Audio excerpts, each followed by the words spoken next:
pero antes que nada les estaba contando que la primera promoción que este año tiene 10 años, Silvia, la primera promoción. Esas son y estamos muy orgullosas de ella. Tati lleva adelante todo lo académico en el hospital militar y es los médicos internos de la Universidad Privada del Este.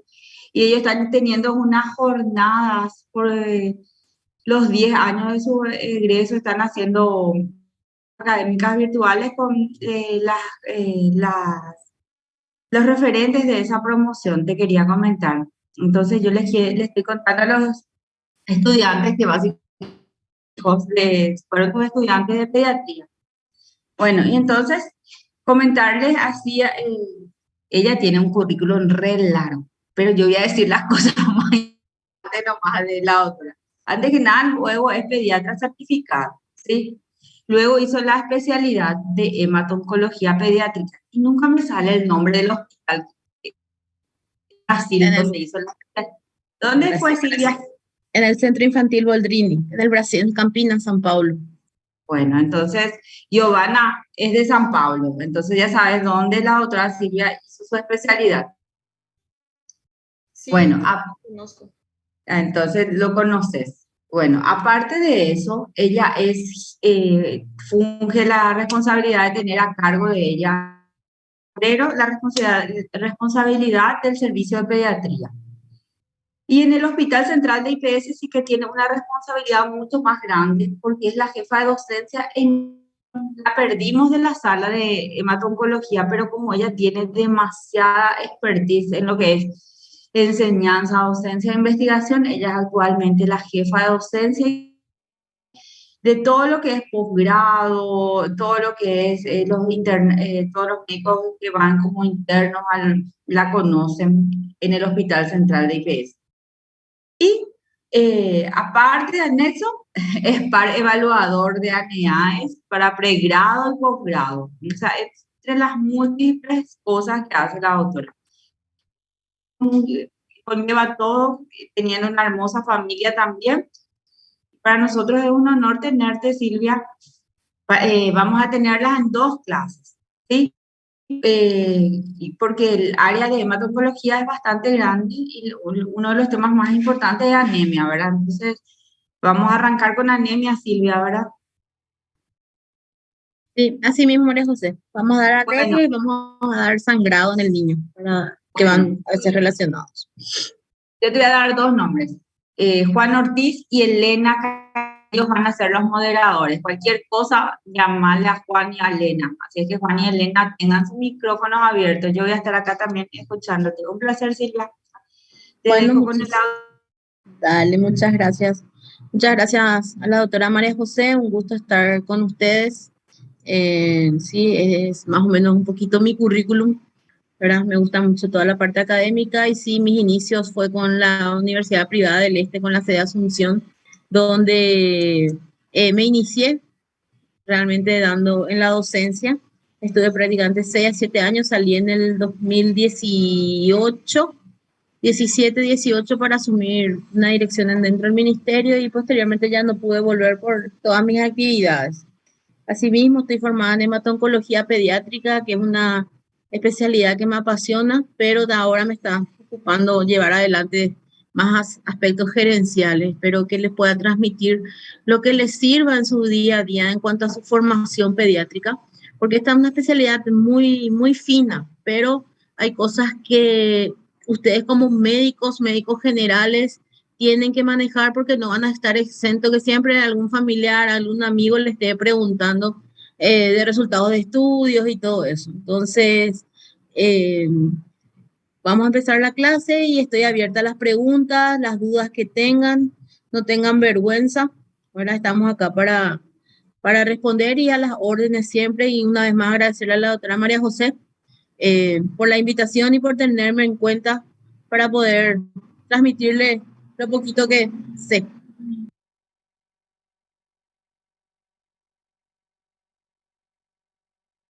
Puedo compartir nomás ya, ¿verdad?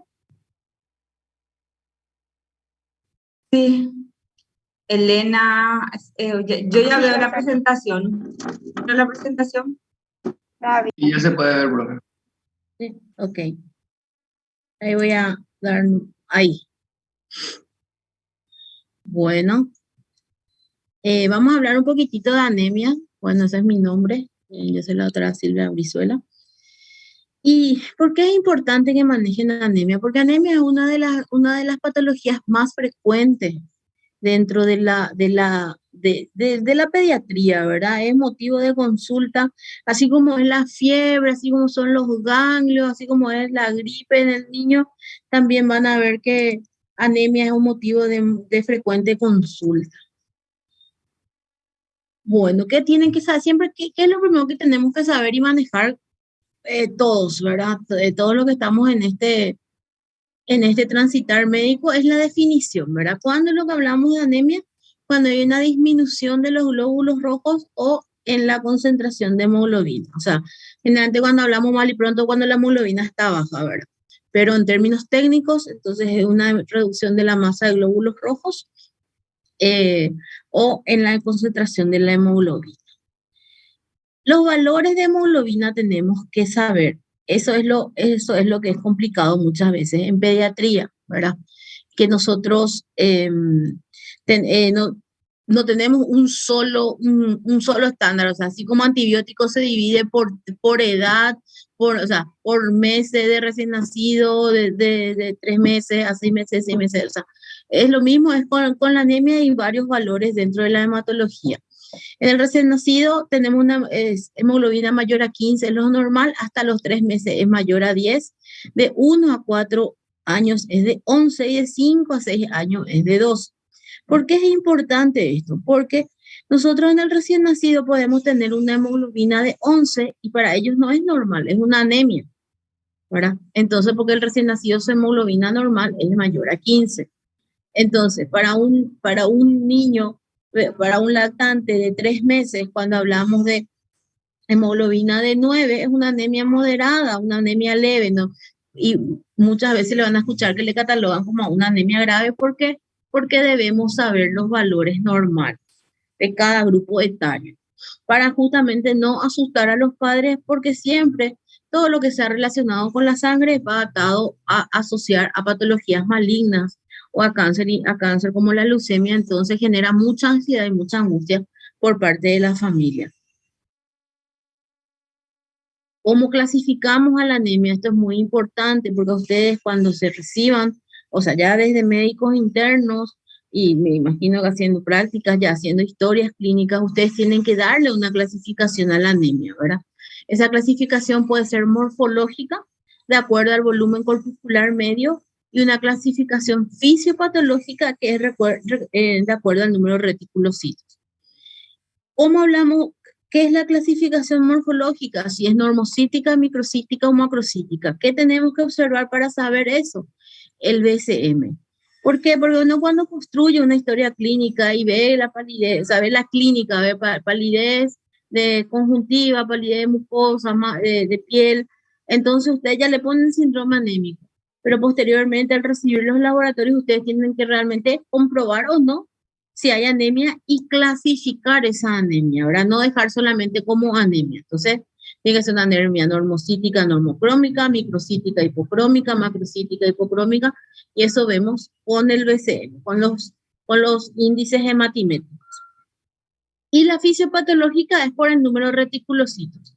Regenerativa, ¿qué quiere decir? Que la médula ósea está produciendo glóbulos rojos inmaduros, entonces libera lo que nosotros al teñir vemos como reticulocitos, que son glóbulos rojos todavía jóvenes. Y la A regenerativa, donde no hay producción o la médula no produce ese déficit de hemoglobina, o sea, no está produciendo glóbulos rojos nuevos.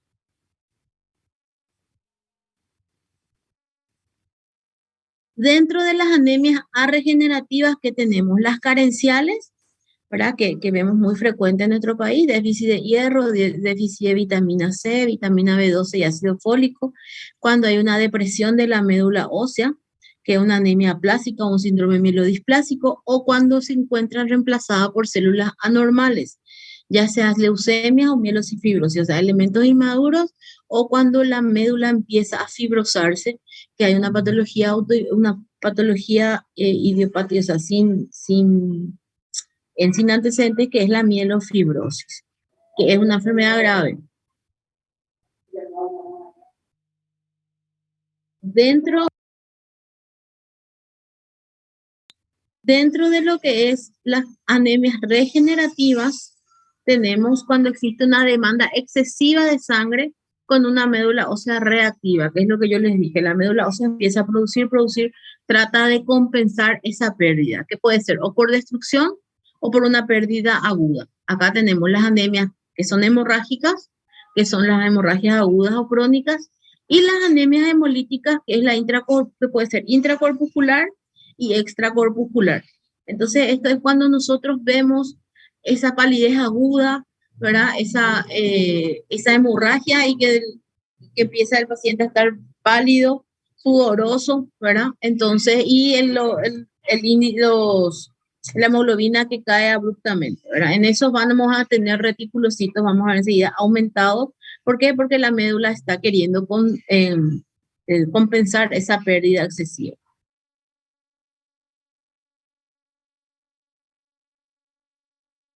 Entonces, la clasificación fisiopatológica, las A regenerativas, cuando tenemos reticulocitos menor a 0,5%, la lesión es en la célula madre pluripotente, ¿verdad? En la que produce, que puede ser por una aplasia medular, por una infiltración, como vemos en el caso de leucemia, por mielofibrosis.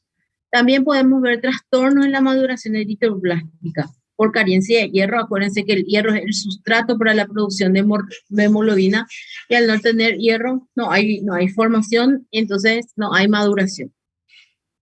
Carencia de folatos y vitamina B12. Entonces, esto generalmente en quienes vemos, vamos a ver en pacientes desnutridos, ¿verdad? Porque ellos no tienen el sustrato suficiente, entonces aparte de todo el cuadro en sí, también tienen anemia, y el tipo de anemia es una anemia regenerativa. Y en las regenerativas. En las regenerativas tenemos que el reticulocito es mayor a 1,5%. Puede ser, vemos en las hemorragias, que es aguda, también puede haber hemorragias crónicas, por ejemplo, en las pérdidas crónicas por heces, por el caso de parasitosis, por ejemplo. En la hemólisis, las hemólisis que pueden ser congénitas y adquiridas, ¿verdad? Que nosotros solemos ver bastante en la sala, la doctora María José, solemos manejar, y generalmente genera mucha angustia porque hay una pérdida masiva y tiene un manejo un poco complejo, porque a veces no se estabiliza y el paciente sigue destruyendo, ¿verdad? Sus propios glóbulos rojos, ¿verdad? Entonces genera un cuadro grave en el niño. Entonces cuando tenemos te cuento el reticulocito, tenemos que ver primero si es bajo o alto. Entonces ustedes me van a preguntar, pero doctora, ¿cómo nosotros sabemos el reticulocito? Por eso que cuando ustedes estudian la anemia, siempre tienen que pedir hemograma con reticulocitos. Yo generalmente luego recomiendo que pongan hemograma, plaquetas y reticulocitos. ¿Por qué? Porque hay hospitales, ¿verdad? Y ahí empieza el manejo también de ese, ya parte de una gestión administrativa, sin que nosotros estudiemos como tal. Hay hospitales donde el hemograma solamente te informa hemograma, que es hemoglobina, hematocrito, índice hematimétrico, glóbulos blancos y sus diferenciales sin plaquetas. Entonces, y hay otros donde te informan completo, pero el reticulocito se hace aparte porque es una tinción especial. Entonces, siempre vean, y si en los privados generalmente se pide completo, porque ellos facturan por cada cosa que se le pida. Entonces, esos son detalles que ustedes tienen que manejar. Entonces, siempre pidan hemograma, plaquetas y reticulocitos cuando van a estudiar la anemia. La anemia, entonces, bajo era menor a 0,5, reticulocitos alto es mayor a 1,5. Cuando es A regenerativa o reticulocitos bajos, acuérdense de la anemia plásica, tenemos enfermedades renales, pueden ser por reemplazo, puede ser por déficit de hierro, ¿verdad? Por déficit de folato y déficit de vitamina B2.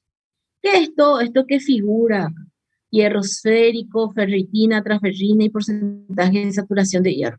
Esto es lo que nosotros llamamos el perfil férrico, que es lo que pedimos cuando vamos a estudiar una anemia microcítica y procrómica, que es la característica de la anemia por deficiencia de hierro, que está muy ligada a la parasitosis en nuestro país. Acuérdense que en nuestro país es alto aún el índice de parasitosis. Lo mismo pasa en el Brasil, hay ciudades muy carenciadas que tienen más o menos nuestras mismas patologías. Entonces ustedes tienen que saber para estudiar la deficiencia de hierro, o cuando, por ejemplo, llaman y te hacen interconsulta y yo te digo, por ejemplo, me llaman y me digo, sí, vamos a hacerle su hemograma, plaquetas, su reticulocitos y su perfil férrico. ¿A qué me refiero al perfil férrico? Al dosaje de hierro sérico, ferritina, transferrina y porcentaje de saturación. Cuando tenemos reticulocitos altos, mayor a 1,5, ¿verdad? Tenemos que buscar hemorragias. Ya podemos ver hemorragias agudas, por ejemplo, accidentados, caída de bicicleta, caída de árbol, caída que pueden haber hemorragias internas, ¿verdad? O crónicas, donde vamos a pedir el test de Guayá con S, que es la búsqueda de microsangrados. Puede haber hemólisis, como les dije, una destrucción, puede ser autoinmune, ¿verdad? De la hemoglobina, donde vamos a buscar pedir bilirrubina total, directa e indirecta, para ver a expensas de qué es. ¿Por qué? Porque generalmente la hemólisis se asocia a anemia e ictericia. Ustedes no le van a ver a veces pálido, pero sí le van a ver amarillo, ¿verdad? Porque hay una destrucción masiva. La aptoglobina, el LDH y el test de Coombs para ver el origen. Entonces, según la clasificación morfológica que dijimos, ¿verdad? Que es de acuerdo al BCM, tenemos los RN que tienen, el BCM normal es de 119, y tenemos que de 6 meses a 2 años de 67, y de 3 a 10 años generalmente 70 más la edad en niños.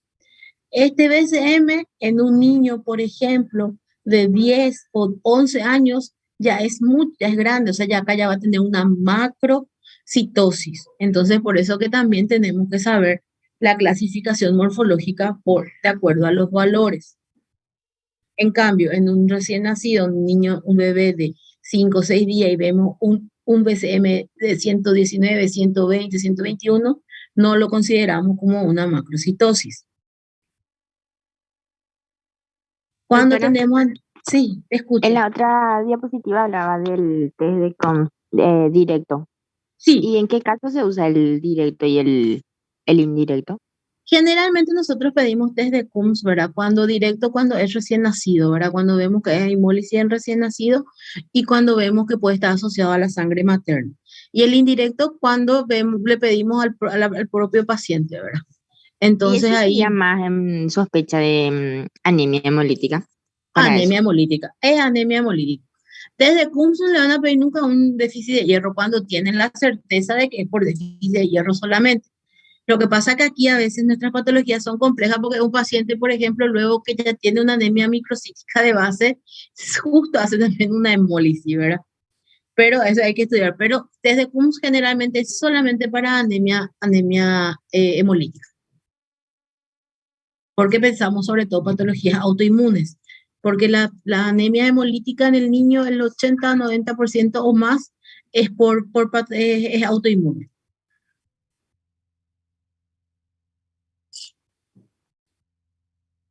¿Alguna otra pregunta? Gracias, doctora. Bueno. Después tenemos la anemia microcítica hipocrómica, como habíamos hablado un poquitito, que generalmente vemos en quiénes, en los que tienen déficit de hierro, en enfermedades crónicas, en pacientes con trastornos de la membrana del glóbulo rojo, que es la talasemia, que prácticamente no vemos niños talasémicos en Paraguay. Creo que hay un ínfimo número, yo habré visto 1 o 2, ¿verdad? Y la intoxicación por plomo. Entonces, en la anemia microcítica hipocrómica, que es lo que les va a tocar ver, ¿verdad? Siempre lo llevan por delante, es la deficiencia de hierro. ¿Por qué? Por la falta de aporte, por la falta de buena nutrición, o como les digo, siempre van de la mano de la parasitosis. ¿Por qué? Porque generalmente producen también producen pérdidas crónicas, ¿verdad? Pero es más bien, es por la falta de aporte. Y la anemia normocítica normocrómica que vamos a ver en quiénes. ¿Quién tiene una anemia que tiene normocítica, o sea, que tiene el mismo valor, o sea, que es sus glóbulos rojos no pierden la forma? Generalmente vemos en las hemorragias agudas. Las pérdidas agudas es donde más, o sea, es lo que clasificamos como normocítica o normocrómica, o también en quién podemos ver, que ya nos ha pasado y he visto varios casos, en los pacientes que tienen reemplazo en la médula ósea, o sea, en pacientes que hacen leucemia. A veces presentan solamente anemia, glóbulos blancos bien, plaquetas bien, pero solamente una anemia persistente del tipo microcítica y normocítica normocrómica. No tiene sangrado agudo, ustedes buscan guayaco, tienen negativo, entonces hay que ir a buscar más. Ahí entonces una de las principales sospechas es el de leucemia. Después la anemia macrocítica normocrómica, perdón, que tenemos sobre todo en la anemia megaloblástica. ¿Dónde vemos la anemia megaloblástica? Cuando tenemos déficit de ácido fólico y vitamina B12. Acuérdense que nosotros no somos un país que somos muy amantes de las verduras, entonces generalmente vemos el déficit, ¿verdad?, de ácido fólico y vitamina B12. ¿Y dónde van a ver mucho este tipo de pacientes? En los pacientes procedentes por ejemplo, del Chaco, porque ahí no se consume hoja de verde, o sea, no hay, por el clima, por el tipo de suelo, saben, y los que conocen sabrán que es muy difícil acceder a verduras de hoja, que son los que tienen más alto contenido de ácido fólico y vitamina B12, ¿verdad? Entonces, en ellos vemos mucho anemia megaloblástica. ¿Cómo vamos a hacer el diagnóstico? ¿Verdad? Ustedes, cómo van a hacer el diagnóstico? Generalmente la historia clínica que en todos luego le decimos, la historia clínica. Siempre en la afiliación ver la procedencia, como les digo, hay de zonas donde ustedes van a tener ciertas características, por ejemplo, como en el Chaco, ¿verdad? Que tiene, o sea, pueden tener, que tienen mucha anemia megaloblástica, la edad, el sexo, la raza. ¿Por qué la raza? ¿Por qué? Porque ahí podemos tener trastornos hereditarios de la línea de la serie roja, como por ejemplo es la anemia falciforme y la talasemia. O por ejemplo la esferocitosis, que son alteraciones tanto de la membrana como del contenido, ¿verdad? Entonces, por eso siempre saber la raza. Antecedentes personales y antecedentes familiares. Cuando el paciente viene con un caso de anemia, ¿qué tienen que hacerle ustedes? Preguntarle si tienen familiares que tienen algún tipo de trastornos en la sangre.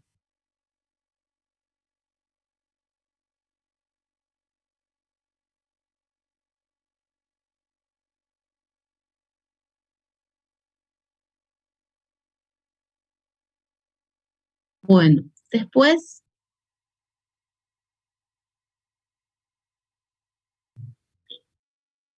parece que se fue la imagen ahí, ¿verdad? Sí, doctora, se fue. Después siempre preguntar el tipo de dieta, ¿verdad? Saber a qué dieta está sometida esa.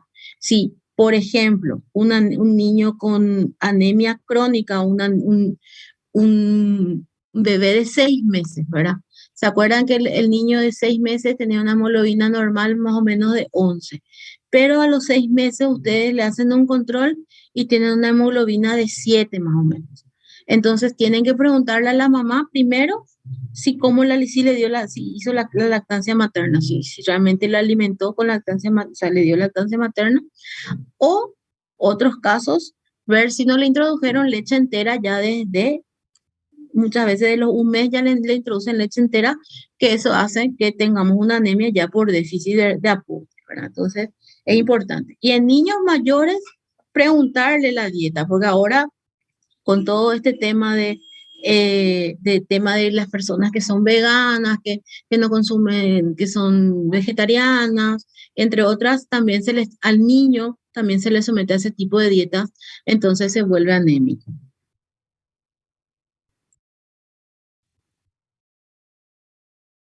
Pérdidas de sangre, como les dije, descartar parasitosis y otras enfermedades ya más complejas.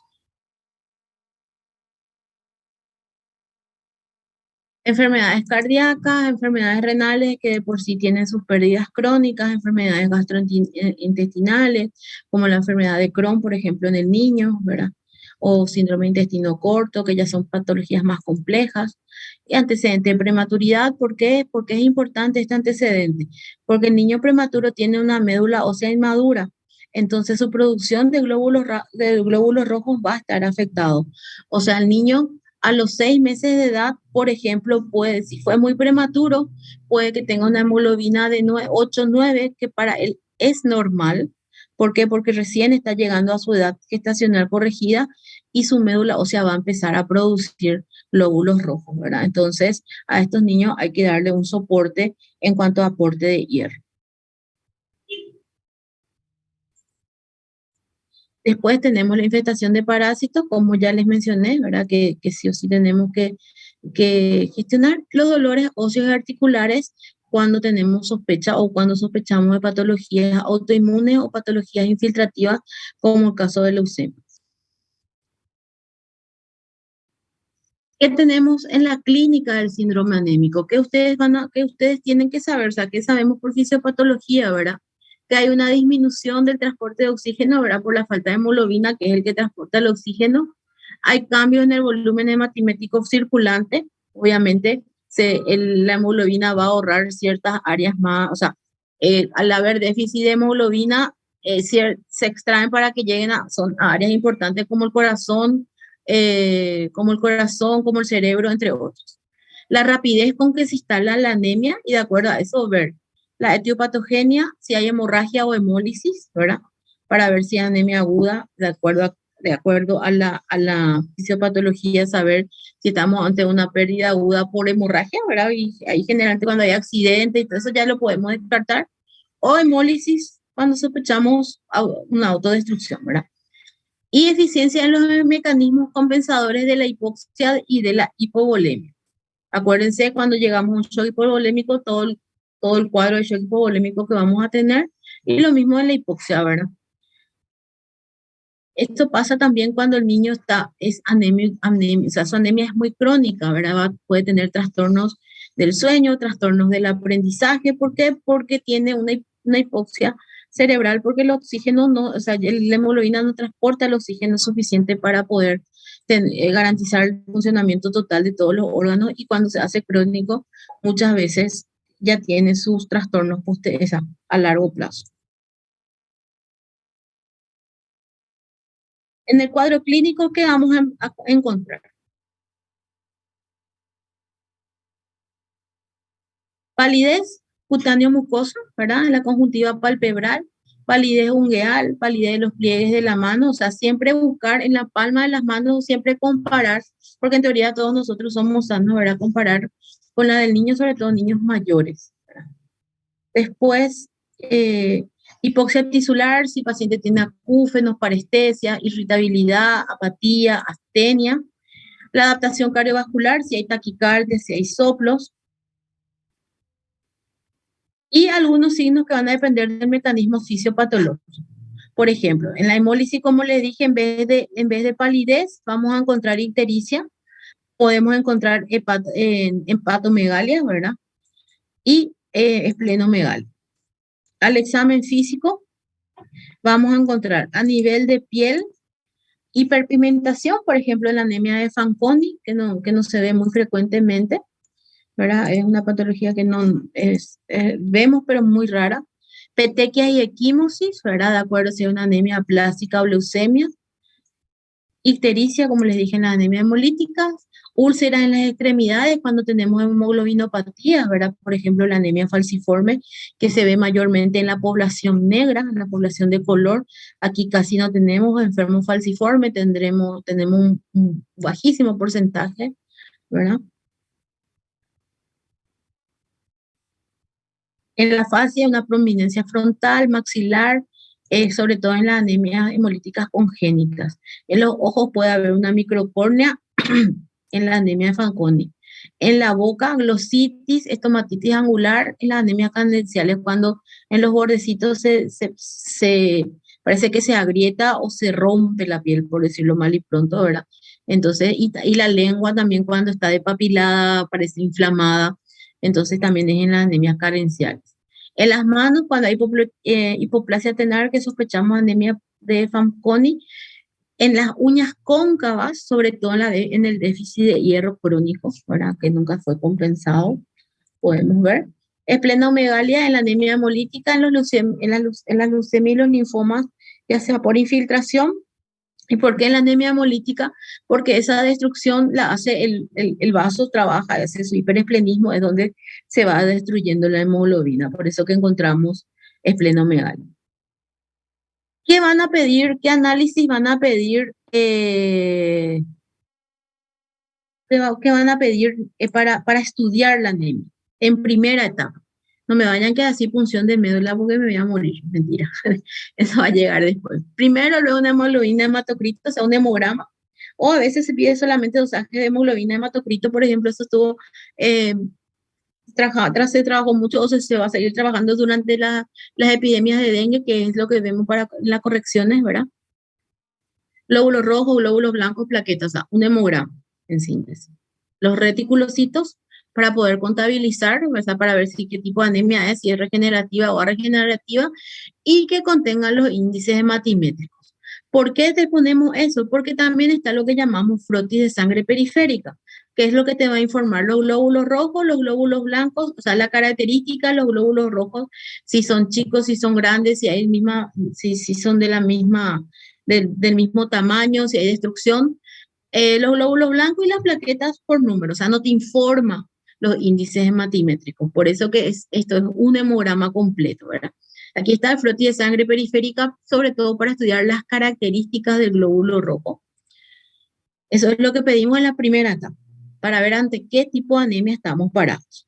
En la segunda etapa, que ya le van a pedir, cuando sabemos que vemos el índice hematimétrico con un BCM bajo, ya le vamos, bueno, BCM bajo, te dice mamá que echó luego su bicho, su parásito, ¿verdad? Además te trajo, te juntó y te trajo y te puso ahí en tu mesa sus parásitos. Entonces, ya sabes que estamos ante una deficiencia de hierro probable, entonces le pedimos su perfil férrico. ¿Por qué? Porque este tipo de pacientes a veces llegan con hemoglobina de 3, 4 perfectamente, los niños están un poco pálidos y con su patita prominente.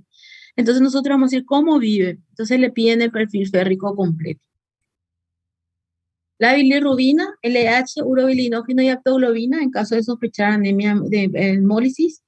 Una punción de médula ósea en los casos, como yo les mencioné, de que ven solamente una anemia normocítica, normocrómica, el resto normal, persistente, ya le trataron con hierro, ¿verdad? Entonces, esos casos sí se punza, se hace una punción de médula ósea. La prueba de fragilidad osmótica para ver si no hay algún tipo de déficit en la membrana del glóbulo rojo. Una electroforesis de hemoglobina para ver el tipo de hemoglobina que está circulando. La fragilidad osmótica es para ver descartar esferocitosis y electroforesis de hemoglobina para ver si no es hemoglobina fetal o qué tipo de hemoglobina es la que circula en el caso, por ejemplo, de las hemoglobinopatías como la anemia falciforme. Dosajes enzimáticos, para que eso ya es más específico para nosotros. Entonces, Profe, sí, te escucho. la esferocitosis es un tipo de anemia hemolítica. Sí, se puede realizar su anemia hemolítica, sí. Y viste que cursan casi con el mismo cuadro, ictericia y demás. Sí, ¿Y cómo sí. haces para diferenciar así por la clínica o no sé, o es solamente por la prueba de fragilidad y el otro por el test de COM? Por la prueba, por el test de Coombs, o sea, primero descartar que confirma que es una anemia hemolítica y después por la prueba de fragilidad para confirmar, ¿verdad? Pero eso, cuando es ferocitosis, al hacer el frotis de sangre periférica, vos ya te das cuenta que todos los glóbulos rojos son redonditos. Y acuérdense que el glóbulo rojo es bicóncavo y tiene una luz central, ¿verdad? Y en la ferocitosis son todos rojitos, todos rellenitos, no se ve ese halo central.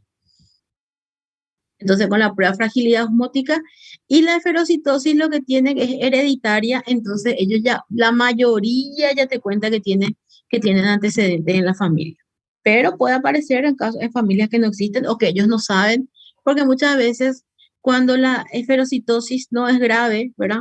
No te da ningún tipo de trastornos. Entonces mucha gente ni se dio cuenta que tiene esferocitosis.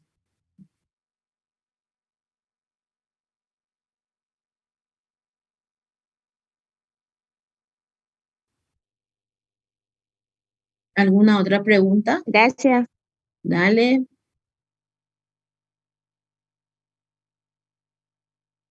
Bueno, ¿cómo vamos a tratar el déficit de hierro? ¿Qué es lo que más van a encontrar y lo que más van a ver, ¿verdad?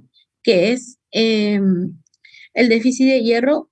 Generalmente tratamos con 3 a 5 miligramos kilopeso día de hierro elemental, ¿verdad? Generalmente asociamos ácido fólico, 5 gramos día.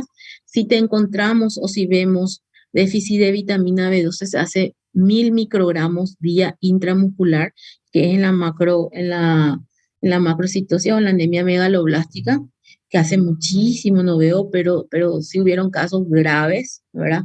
Que llegan con toda la sintomatología descrita de una anemia megaloblástica. En las anemias hemolíticas generalmente ácido fólico y se llega inclusive a la esplenectomía cuando hacen muchas crisis, o sea, mucho hiperesplenismo, hay mucha destrucción. En las nefropatías ¿verdad? Que ya es pérdida crónica, se agrega eritroproyectina para apoyar la producción de glóbulos rojos. Y a nivel sintomático, cuando el paciente ya está taquicárdico, descompensado, tenemos un shock hipovolémico por una pérdida aguda, ¿verdad? Ahí es la transfusión de glóbulos rojos.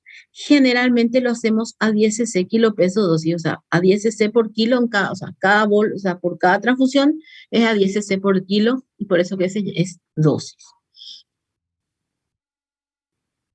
Bueno, o sea, ¿alguna pregunta hasta acá, aparte de las que me hicieron? O sea, esto es en cuanto a anemia.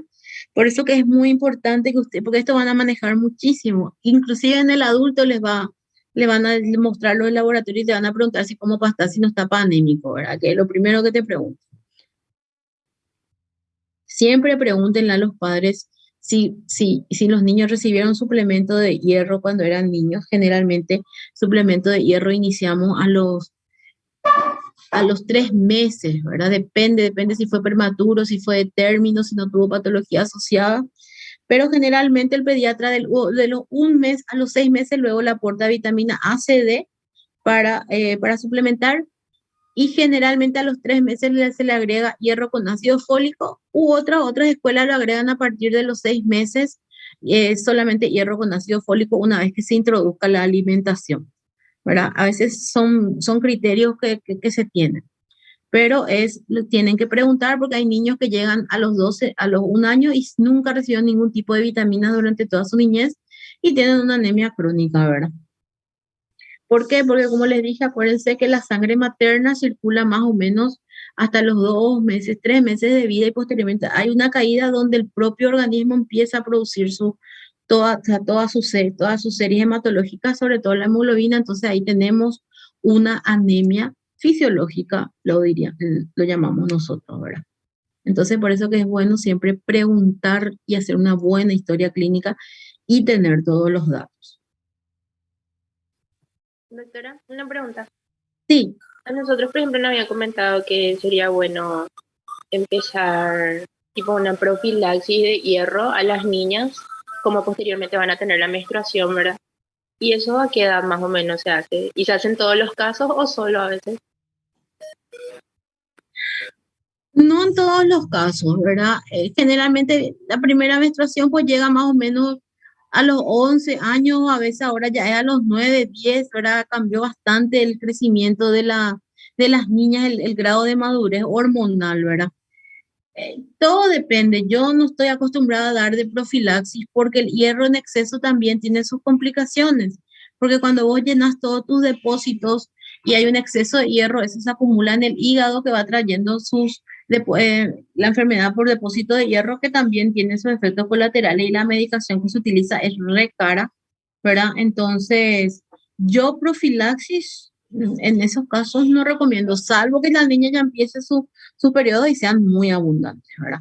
porque al comienzo es irregular, puede ser muy abundante hasta llegar a la madurez hormonal. Entiendo, gracias, doctora.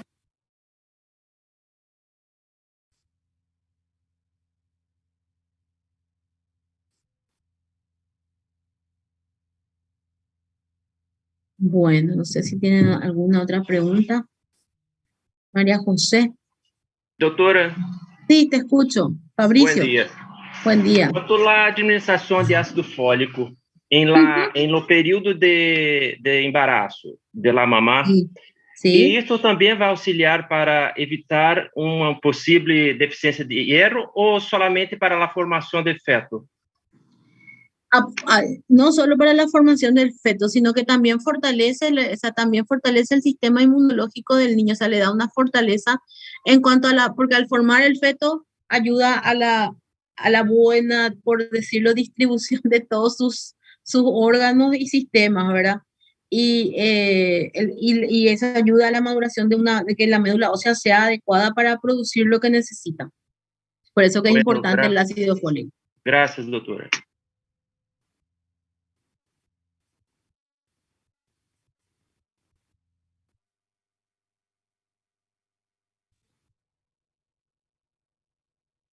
Bueno, si no tienen más preguntas sobre anemia, entonces les digo, siempre van a tener familiares, amigos que estén preguntándole si cómo va a estar su hemograma, si no tiene anemia, que le ve pálido, que quiere que se le haga un hemograma. Cuando una vez que se reciban, ese va a ser el día a día prácticamente. Entonces, por lo menos para que, o sea, que esto les va a servir como orientación también para cuando se traten adultos, ¿verdad? No es solo para pediátricos. Entonces, es algo que para nosotros siempre es importante transmitir lo que a ustedes les va a servir en su día a día como médicos. Para la parte más específica, sí o sí nos mandan a nosotros a las interconsultas, pero estas son cosas que sí, que todos tenemos que saber para poder dar respuesta posteriormente a los pacientes.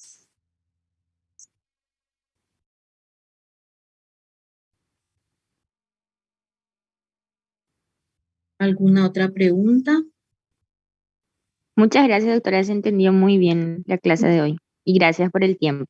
No, ustedes sí que por escucharme.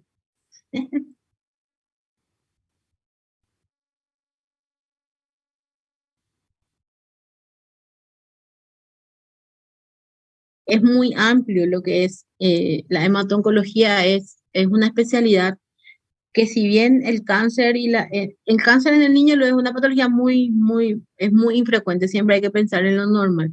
Y las patologías benignas sí son mucho mayores en cuanto al aspecto hematológico, ¿verdad? Entonces, pero sí en pediatría es un poco árido. Y ahí la doctora María José va a decirnos que a veces es un poco complicado, ¿verdad? Entonces es apasionante, pero genera demasiado angustia en la familia, en el niño, a veces en el manejo, ¿verdad? Porque muchas veces el resultado no es inmediato, o sea, no es que hoy haces y mañana ya mejoró, ¿verdad? Entonces, y nosotros como especialistas somos muy pocos a nivel país, entonces cuesta un poco el manejo, ¿verdad? Muchísimas gracias, Silvia. Excelente la anemia. Yo creo que antes la doctora fue muy didáctica con la clase de anemia, así es que tenemos que repasar mucho de esto y vamos a avanzar. Y Sí, otro apasionante también el niño sangrado. Sí, Silvia. yo generalmente es lo que yo siempre le digo a todos. A mí no me gustan las clases muy largas, porque yo me pongo en el lugar del alumno. Y cuando te hablan ahí, después ya no le hace más caso al que te está hablando, ¿verdad? Entonces yo creo que uno tiene que transmitir los puntos principales para que uno aprenda, pues yo siempre me pongo en el lugar cuando yo estoy alumna, ¿verdad? Porque si quiero saber más voy a investigar, porque de eso se trata ser médico, no quedarse con lo que yo le dije, sino ir a usted a leer para ir profundizando. Pero no me gustan las clases largas, porque nadie no te da, a los 40 minutos pues ya nadie te da, nadie te pelotea, ¿verdad? Entonces trato de hacerlo más esquemático y que ustedes vayan con 2 o 3 conceptos que realmente les van a servir, ¿verdad? porque es muy amplio todo lo que van aprendiendo y ustedes ya están en el último año, que es de muchísimas cosas, seguro que se les trata de meter por todos lados y después terminar sabiendo todo y no sabiendo nada. Bueno, ahora vamos a pasar al otro tema, que es el niño con sangrado. Un ratito voy a cerrar, voy a enchufar mi compu con este porque a ver si mi batería para no tener problemas. Pero ya Esto. comparto la presentación.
Bueno, vamos a hablar un poco Acá estamos. también.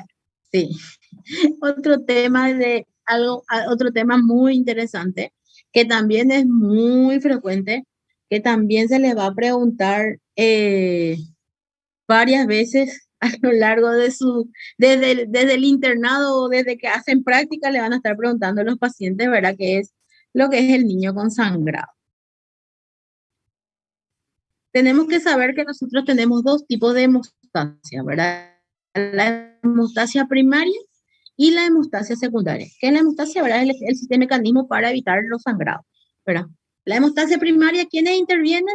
Actúa a nivel de la pared vascular y las plaquetas. Es cuando tenemos un pequeño cortecito en el dedo, famoso, te cortas con la hoja, ¿verdad? Y te sangra, y enseguida eso se coagula o se forma ahí una costrita, ¿verdad? Que es porque las plaquetas actuaron primeramente. Después tenemos la hemostasia secundaria, que es ya donde intervienen los factores de la coagulación, y posteriormente ya cuando llegamos a la fibrinolisis, pues, que es la destrucción ya de la fibrina, ¿verdad? ¿Qué tenemos entonces cuando tenemos una lesión vascular? Generalmente, ¿qué es lo primero que tenemos? Es constricción, adhesión de las plaquetas y se forma el tapón plaquetario.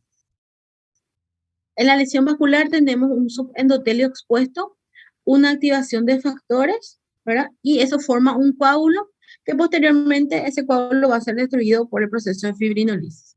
Pero lo que tenemos que entender que lo primero que nosotros, cuando tenemos una lesión vascular, hay una constricción y tienen que actuar las plaquetas, o sea, ahí se forma el tapón plaquetario.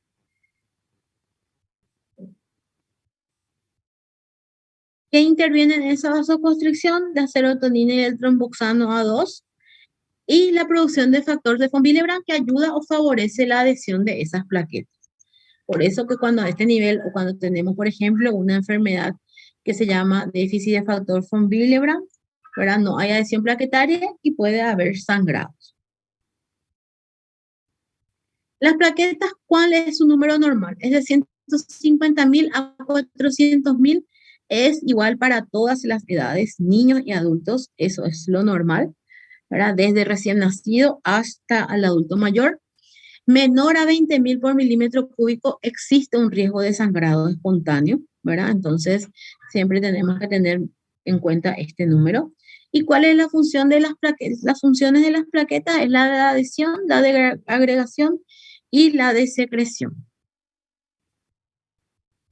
¿Dónde se producen estas plaquetas? Se producen en la médula ósea, que son de los precursores de los megacardioblastos, ¿verdad? O sea, se producen los megacariocitos. Cuando hay adhesión, como dijimos, las plaquetas y ayuda a esa adhesión del factor von Willebrand. Cuando haya lesión del endotelio, ya va a haber agregación, ¿verdad? Y ahí ya se secretan varias cosas, ¿verdad? Prostaglandina, ADP, serotonina, calcio, tromboxano A2, entre otros. Como les dije, el número normal es de 150.000 a 400.000. Este es el megacardioblasto, cómo se ve a nivel de la médula ósea, que es el precursor de las plaquetas. Esto que vemos acá son neutrófilos y estos más chiquititos ya son, o sea, se ven como si fueran pequeñas las plaquetitas, ¿verdad?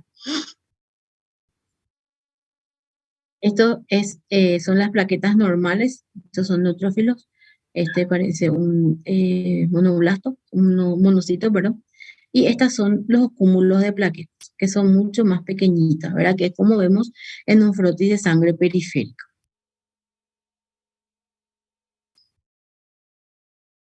Sabemos que para la coagulación tenemos varias vías, la vía intrínseca y la vía extrínseca, que ya lo habrán estudiado en fisiopatología, en patología médica, porque es lo mismo, ¿verdad? ¿Qué es lo que nosotros tenemos que saber? Que en la vía intrínseca intervienen el factor 12, 11, 9 y 8, y en la vía extrínseca el factor 7. Eso activa la vía común a través del factor 10, que hace que la protrombina se convierta en trombina, y la trombina actúa para que el fibrinógeno se transforme en fibrina por medio del factor 13. ¿Por qué es importante? Porque el déficit de estos factores, o sea, con el déficit de algunos de estos factores vamos a ver cuál de las vías de la coagulación está alterada. En algunas patologías para ustedes o sea, van a tener que saberlo, por lo menos sospechar. Por ejemplo, cuando tenemos déficit de factor 8 y 9, que son niños, que es un trastorno congénito, son los niños portadores de hemofilia A y B, que vamos a hablar un poquitito más adelante. Ya después la parte un poquito más fina, a veces no, pero, o sea, tienen que saberlo. ¿Por qué? Porque esto va a llevar a diferentes cuadros clínicos que debemos sospechar en nuestra formación, o sea, en nuestro ejercicio médico. ¿Verdad?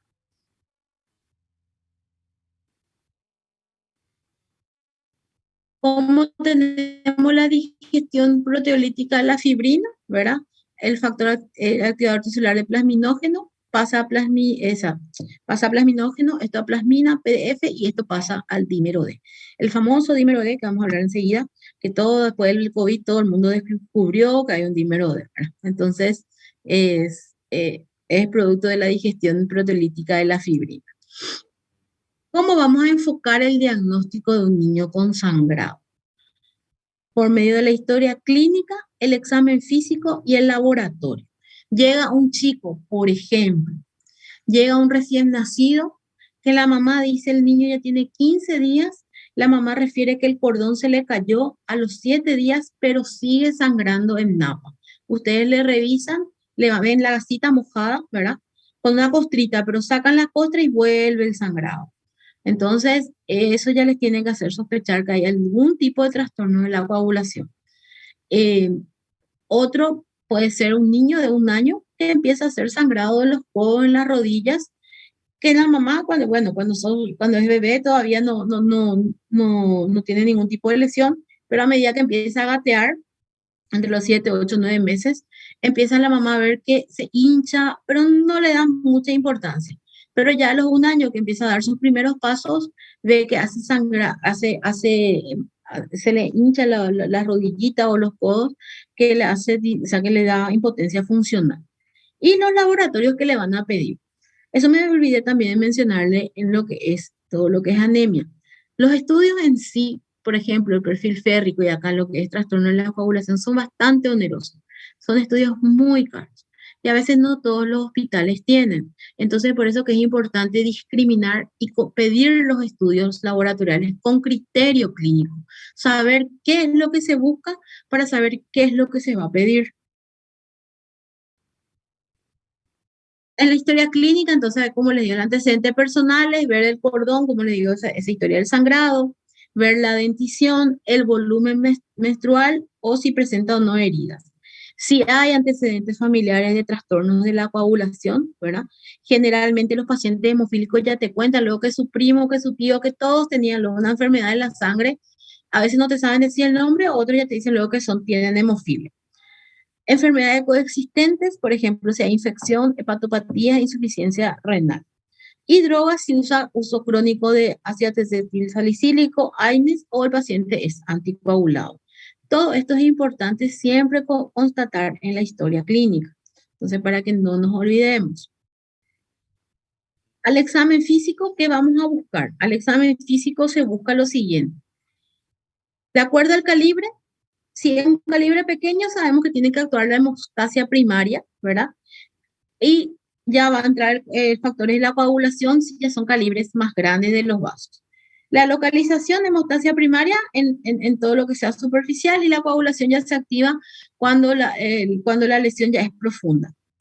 Cuando hay hemorragia en la hemostasia primaria, generalmente vemos petequia y equimosis, y en la coagulación ya vemos grandes hematomas o colecciones a nivel de articulaciones. El volumen, si es pequeño o moderado, ¿verdad? Depende de esas. En la hemostasia primaria es un volumen pequeño, y en la coagulación ya es un volumen grande. El inicio en la hemostasia primaria inmediatamente actúa, y la coagulación puede ser un poco en diferido. En la hemostasia primaria no tenemos anemia, y cuando interviene o tienen que intervenir los trastornos de la coagulación, sí ya tenemos una anemia que es frecuente, ¿verdad? Por pérdida aguda muchas veces. ¿Qué laboratorios o cómo vamos a interpretar? Para el laboratorio, tenemos, cuando queremos ver si la pared vascular funciona, ¿qué pedimos? El tiempo de sangría, que el valor normal es de 2 a 8 minutos, ¿verdad? Y si queremos estudiar las plaquetas, se hace la agregometría para saber si el recuento es normal.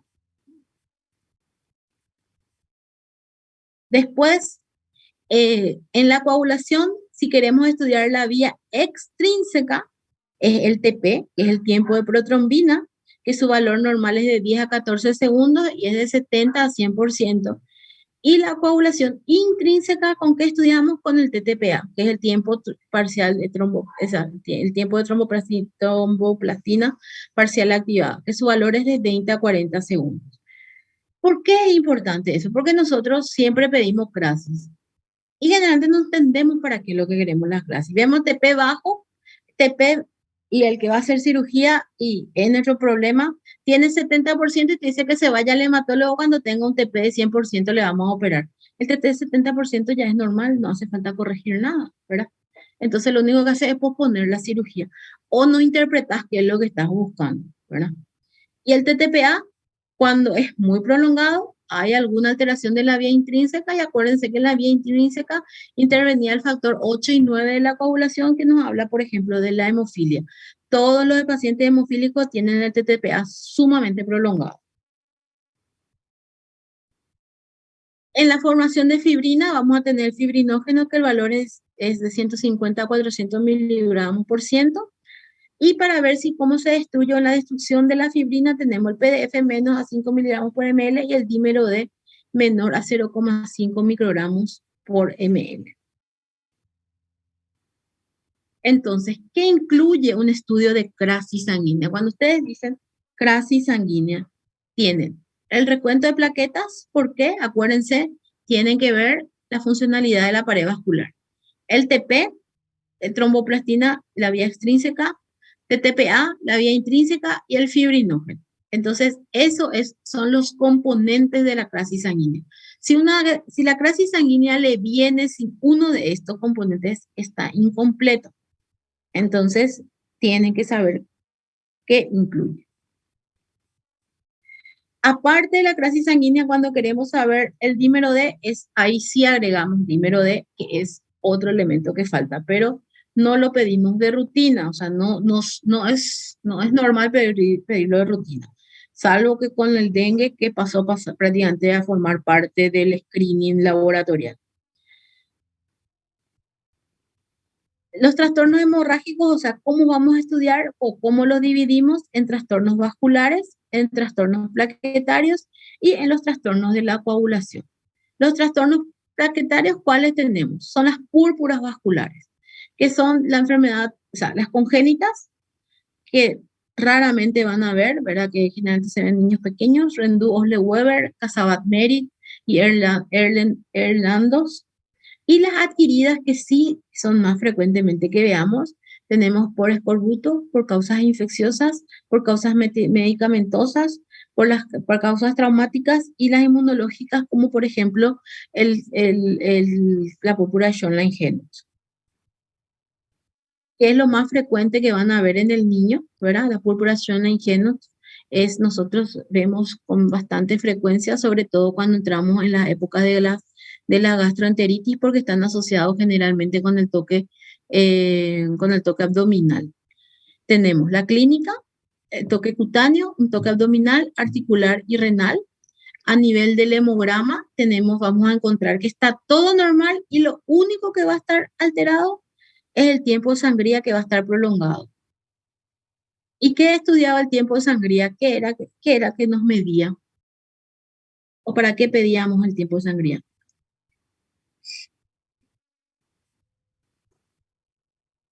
Sería para la pared vascular, doctora. Para la pared vascular, así mismo. Entonces, el tiempo de sangría, que era creo que 10 a 14 segundos, o sea, eso va a estar prolongado, va a ir a 20, 25, o sea, se va a tardar en formar la costra, la costra plaquetaria, ¿verdad? Generalmente el diagnóstico de esta patología es clínico, ¿verdad? Es por los antecedentes previos y incluye el tratamiento, incluye corticoides y generalmente es tratado en el resorte reumatológico. Pero nosotros también generalmente nos llaman para las interconsultas debido a las lesiones que presentan, y el tipo de lesiones generalmente se ve a nivel de piernas hasta la raíz del muslo, ¿verdad? Que es donde se van a ver la petequia y las equimosis. Y generalmente se sobresalen y son palpables. Después tenemos los trastornos plaquetarios. Los trastornos plaquetarios tenemos cuando hay una producción disminuida, cuando tenemos una destrucción periférica o cuando hay secuestro. El secuestro lo hace el vaso, perdón. Entonces, cuando tenemos hiperesplenismo y hay un secuestro. Ahí tenemos una función alterada de uremia, leucemias, hepatopatías y uso de drogas. Dentro de esto, cuáles son los más frecuentes? La púrpura trombocitopénica idiopática o púrpura trombocitopénica inmune, o PTI, como nosotros más lo conocemos. Tenemos petequias, es un inicio súbito, generalmente tiene antecedentes viral, un niño que viene con una historia de hace 15, 10 días de algún cuadro viral, ya sea un gripal, un cuadro gastrointestinal, ¿verdad? Sin visceromegalias, tenemos que en el laboratorio está normal y que vamos a encontrar que las plaquetas están bajas y el tiempo de sangría está prolongado. En el mielograma tenemos megacariocitos aumentados, ¿verdad? Pero no ¿por qué? Porque hay una destrucción periférica en este caso.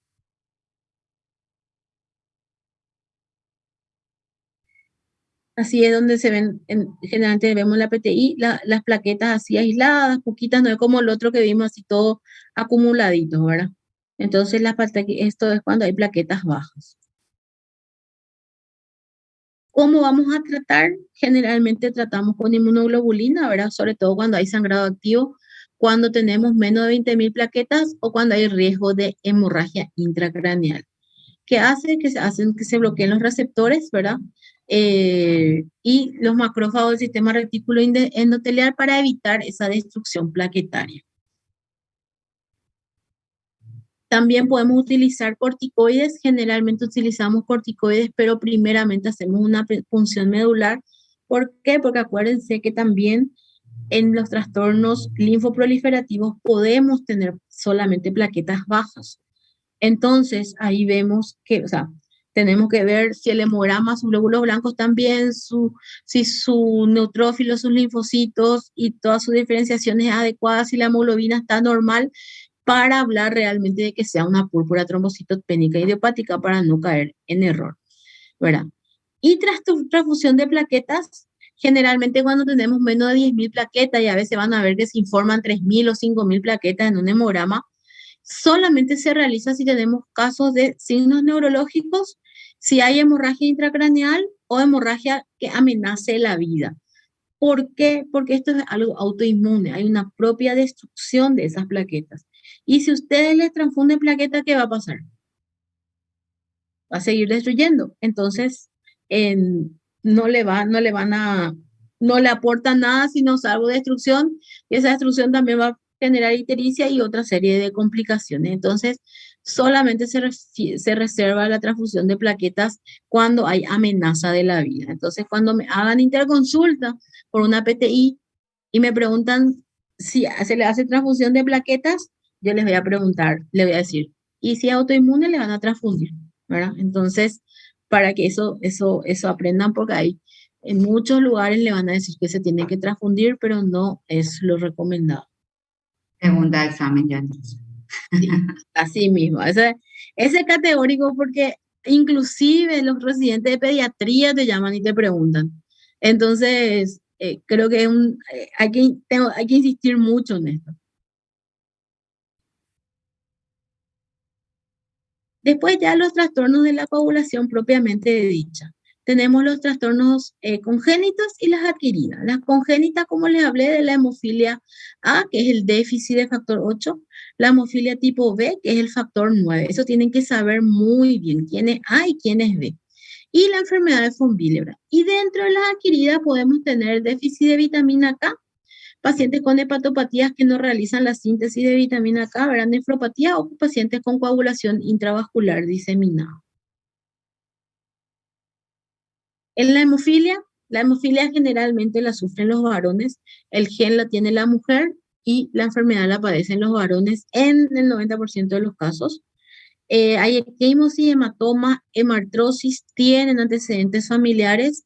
Estos pacientes tienen todo normal y como yo les había mencionado, el TTPA, que evalúa la vía intrínseca, es total, súper prolongado. ¿Cómo se hace el diagnóstico? Por medio del dosaje de factor 8 y factor 9, y el tratamiento es el reemplazo con sus propios factores. Habla de crioprecipitado y plasma, crioprecipitado en caso de factor 8 y plasma en caso de factor 9, pero esto ya no se utiliza. Actualmente en el mundo ya no se utiliza, sí aquí en algunos lugares, pero nosotros también ya contamos con factor 8 y factor 9 para el reemplazo, ¿verdad? Que a nivel ministerial lo provee el ministerio y en el IPS que cuenta con su factor 8 y 9. Entonces, esto también quiero que sepan, crioprecipitado y plasma no se hace salvo que no cuenten o que no se tenga como extrema urgencia. En el déficit de vitamina K, que es adquirida, ¿verdad? Pueden tener equimosis, hematomas, puede haber hepatopatía asociada a warfarina, mala absorción. Aquí vamos a tener que el TP y el TTPA están prolongados los dos. Se hace el diagnóstico con el dosaje de factor 2, 7, 9 y 10. Y el tratamiento es vitamina K o plasma fresco concentrado congelado cuando hay mucho sangrado o cuando hay riesgo de vida también, para corregir ese déficit. Y en la coagulación intravascular diseminada, cuando ya tenemos una injuria endotelial, cuando hay una alteración, un consumo de todo, o sea, se activa el factor tisular, colágeno, las vías intrínsecas, se forma la trombina, se consume todos los factores. También hay una alteración a nivel de las plaquetas porque no funciona la pared vascular, ¿verdad? Ya sea, por ejemplo, por cuadros infecciosos graves, donde más vemos plaquetopenia, y hay una fibrinolisis. ¿Qué tenemos? Petequias, equimos, sangrado y enfermedad de base. Estos pacientes sangran por todos lados, ¿verdad? En cuadro catastrófico. Tenemos plaquetas bajas, tenemos TP, TTPA, tiempo de sangría prolongados y fibrinógeno bajo. ¿Cómo hacemos el diagnóstico? Pedimos PDF y dímero D. En este caso, donde siempre se utiliza el dímero D. ¿Cómo se corrige? Con crioprecipitado, con plasma, vitamina K y plaquetas. Generalmente con el plasma para darle la reposición de los factores, ¿verdad? Crioprecipitado para aportarle fibrinógeno y vitamina K si hay déficit, o generalmente cuando ya hay un hígado de sepsis que ya no hay síntesis, y las plaquetas para reponer, ¿verdad? Entonces, la CID, que es un cuadro catastrófico, que es lo que debemos saber. Así es como se ven las destrucciones de los glóbulos rojos, ¿verdad? Esto vendría a ser un glóbulo rojo normal y el resto están todos destruidos. Esto hay escasos, ¿verdad? Hay una anemia. Después, este ya es un resumen de qué es lo que vamos a encontrar de acuerdo a los diferentes trastornos. El vascular, ¿verdad? Cómo va a estar dentro de la crisis, qué es lo que va a estar alterado y cómo hacemos el diagnóstico. PTI, que nos habla de mielograma, y actualmente hay varias escuelas. Generalmente nosotros pensamos cuando vamos a usar corticoides, pero si tenemos disponibilidad de inmunoglobulina y el cuadro cierra como una PTI, generalmente ya no le punzamos porque esa punción es un procedimiento que también genera mucha angustia en la familia, igualito que la punción lumbar, ¿verdad? Después la hemofilia, que tenemos que hacerle su diagnóstico por dosaje de factores, lo mismo que la vitamina K, y la CID, donde encontrarán todo alterado y se solicita el dímero D, que va a estar aumentado. Yo les había mencionado el dímero D en el COVID, ¿verdad? Que estaba asociado mucho a trastornos justamente a trombosis, ¿verdad?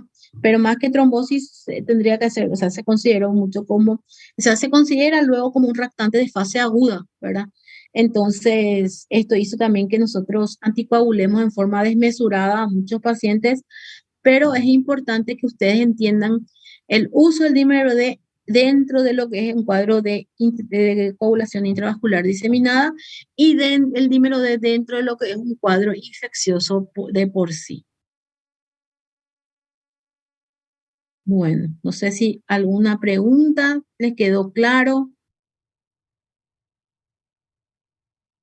Bastante claro y didáctico, bien cortito y eso. Este sí que es más argel todavía transmitirles, ¿verdad? Porque es muy fino. Entonces, acá, ¿qué es lo que yo quiero que ustedes aprendan? ¿Cuándo tienen que pedir una crisis sanguínea? ¿Qué tienen que interpretar en una crisis sanguínea? Y cómo eso hacer su diagnóstico crítico de acuerdo a la historia clínica. Eso es lo importante que de aquí aprenden, ¿verdad? Muchas veces antes que cuando van a indicar inmunoglobulina, eso, pero qué pedir y qué interpretar y por qué se pide es lo que a mí me interesa, ¿verdad? Por ejemplo, en un paciente hemofílico, no cada vez que viene a consultar por su hematosis hay que hacerle un hemograma y una crisis. ¿Para qué? ¿Crisis para qué? Si ya sé que su TTPA va a estar prolongado. Entonces, son cosas que hay que razonar, ¿verdad? Y quiero que ustedes también, o sea, que ustedes aprendan para el día de mañana cuando les toque puedan cuestionar, ¿verdad?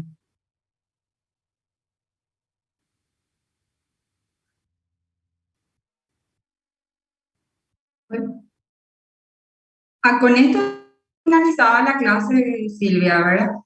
Sí, con esto, si quieren dar más. Esta parte. Sí, porque después les quiero dar separado lo que es cáncer. Sí, eso es el próximo sábado. Sí. Cáncer y hablar también un poquitito de adenomegalias, que también es un tema que muchos van a ver, que muchos se les va a preguntar, entonces para que puedan manejar también. Sí, espectacular. Bueno, Elena, quiero Sí, doctora. que le agradezcas a la doctora. Sí, te toca a vos. Sí, como te había dicho ya, profe, muchísimas gracias por la clase de hoy, por tu tiempo. Y se entendió bastante bien, fue bastante corto, así es que no perdimos la concentración y esperamos verle el próximo sábado. Muchísimas gracias a ustedes por darme un poquitito de su espacio. Ortiz, ¿algo que quieras aportar?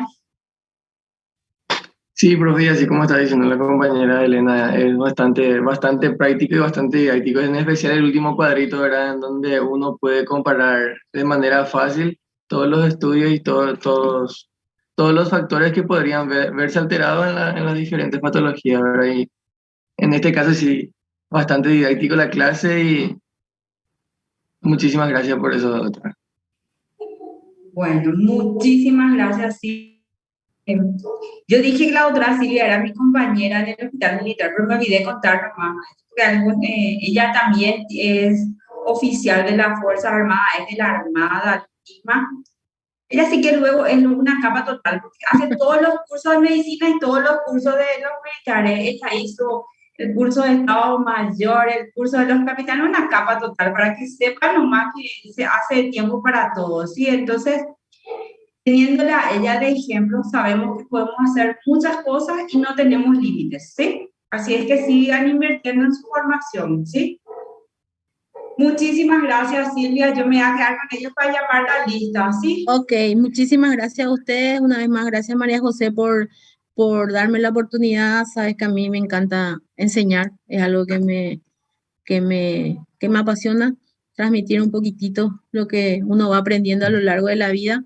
Y sí, sobre todo eso, ustedes que están terminando, inviertan en la formación, no es pérdida de tiempo, no se queden solamente con lo que nosotros les transmitimos, sino busquen saber más, ¿verdad? Y sobre todo porque abrazar esta carrera no es fácil y nosotros ya no somos dueños de nuestro tiempo. Entonces, gracias y nos vamos a ver el próximo sábado. Nos vemos, doctora. Chao, chao, Bueno. gracias. Chao, Silvia. Dale, profe, buen fin de semana. Ahora, chicos, voy a llamar la lista, ¿sí? María Eugenia Alvarenga, ¿estás? Presente, doctora. Hola, María Eugenia. Camila, ¿estás? Sí, presente. Camila Benítez. Presente. Señor Benítez. Presente, doctora. Pamela Benítez.